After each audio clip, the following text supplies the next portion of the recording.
Greetings! It's Ann at Inside the Music. Our session today is going to explore the meaning and structure of a fugue.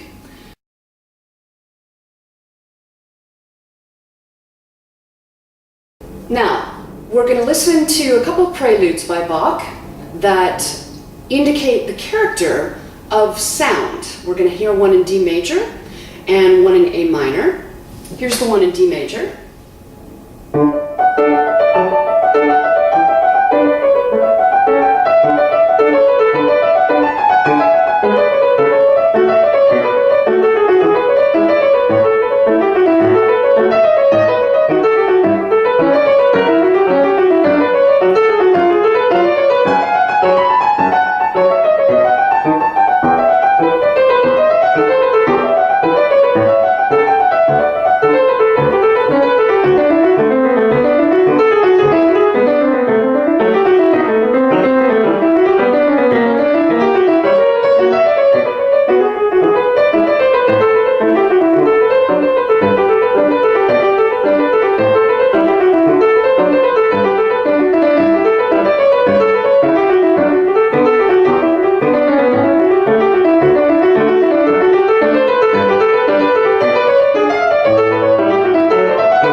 And the comparison in A minor.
Now you can hear the personalities of those two keys, as well as, of course, Bach's imagination, but the keys themselves, D major and A minor, have very distinct personalities. And when Bach created the prelude for D major, it had a very playful and joyous character, whereas the A minor had more of a story-like character that even involved maybe some sorrow or tragedy.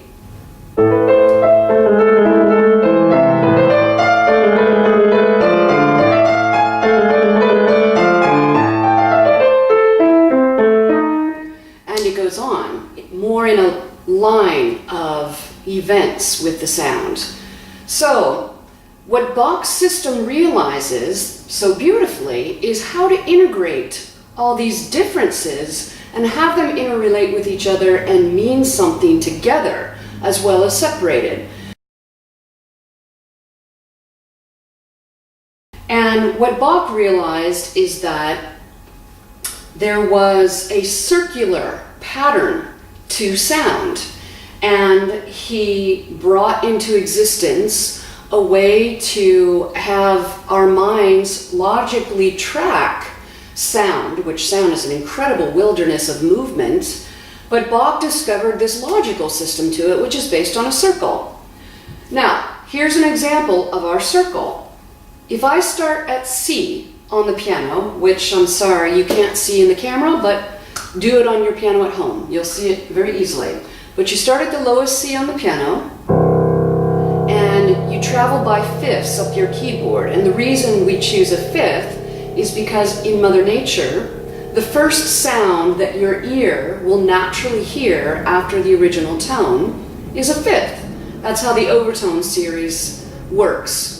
And you can Google that online, check your overtone series, but the physics of sound is that out of every pitch, every tone, there's this string of other tones that are going along with it. And the fifth happens to be the next one to sing out very loudly. So we track by 5.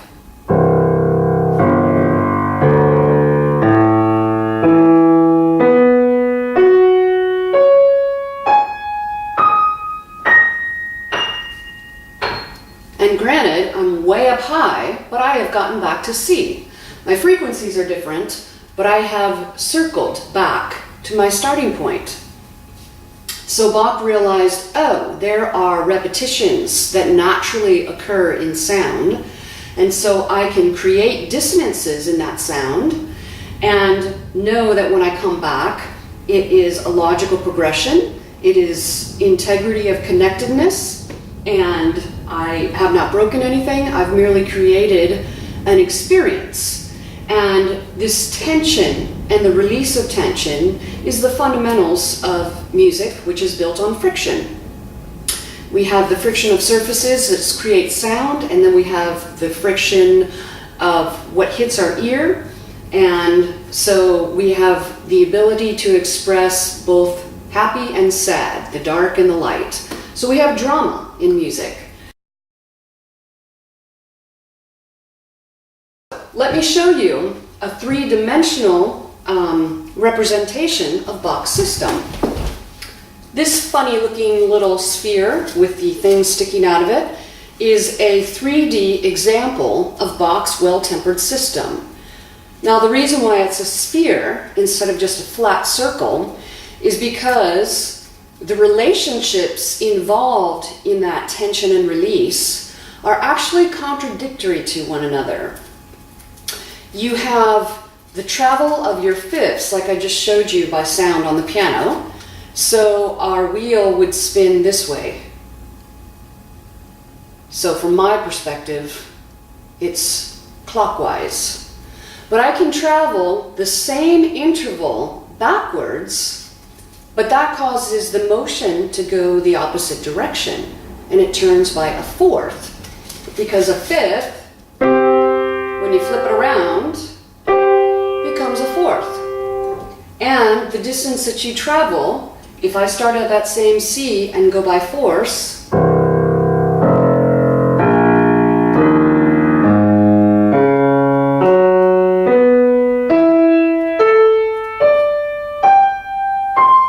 I'm at C again, but I'm 2 octaves shorter than where I was before. So the time and the distance have changed merely by flipping the exact same interval around. That's part of our vibration that we have in music, part of that mystery, and part of that spiral effect. And so the result that Bach realized is that we have a relationship in music that is antithetical, opposite directions. So we have the complete opposite of the horizontal, which is the vertical. We have a horizontal and vertical relationship in music, which is incredibly dynamic, but also incredibly frictious. But it enables us to make choices based on three-dimensionality rather than just a horizontal line. And this was the system that Bach realized, and it opened the door to incredible capacities of creative power in the world of music.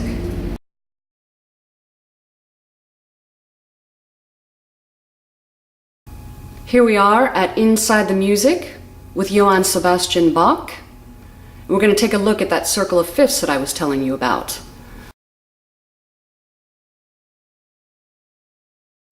When I first pull up the circle, you're going to see the travel of the fifths clockwise. Then we can travel counterclockwise if we go backwards. Geometry, here's a diminished 7 chord, here's an augmented chord, or the chromatic scale. makes this lovely spiral star. So we have geometry in sound. Now we can split our sphere in half, and we see that the major keys go clockwise and the minor go counterclockwise. So we see sound work in a relationship like clock wheels. So what's vital about Bach's system is not how the sound is to our ear, but how it relates to Mother Nature and our consciousness. Now let's go back and take a look at the fugue. A fugue is a game. And it's a game where you have to know the opening melody, which is always played all by itself, or it could be sung. You could get 4 people together to do a fugue. And in order to enter the game, you have to be able to sing that opening melody. Now in the fugue we're going to hear, I'm going to narrate behind the scenes here instead of playing so that you can see the process going on. But the fugue we're about to hear is in D major, and the opening line goes like this. Da da da da da da da da da da ba ba da da ba ba. Let's take a look.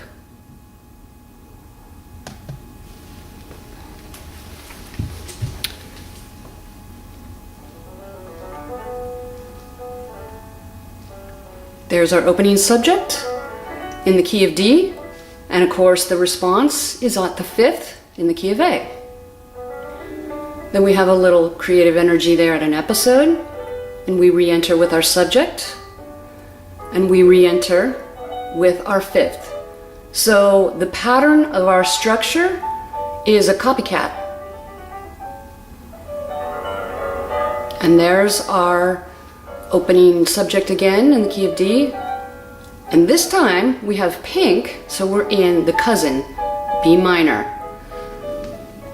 So we have a little episode that uses sequences, little bits from our subject, which enables us to transform the starting point to be the key of G, which is the 4th away from D, our backwards version of D and A.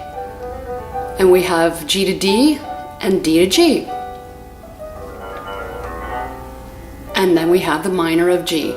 So we've done the copycat in our structure. We did 1-5, 1-5, and then a little surprise, 1 has a cousin tucked away that we didn't know about. And then 1 and 5 have the relationship of the backwards side, which is the 4. And so we had that G in the light blue with the 1 on D in yellow. And they repeat, but they invert themselves to say, hey, I'm the backwards version. And then they show the cousin that's hidden away, connected to G. So everybody is connected, but sometimes we're hidden from each other. And that's what Bach's fugues say. Mother Nature and humanity are an ideal relationship together. And we have endless possibilities of creativity and pleasure if we take the time to observe and to listen. So thank you for listening today. This is Ann signing off from Inside the Music. Feel free to visit my website, AnnInsideTheMusicBach, and you can send me an email if you have any questions. Thank you for listening.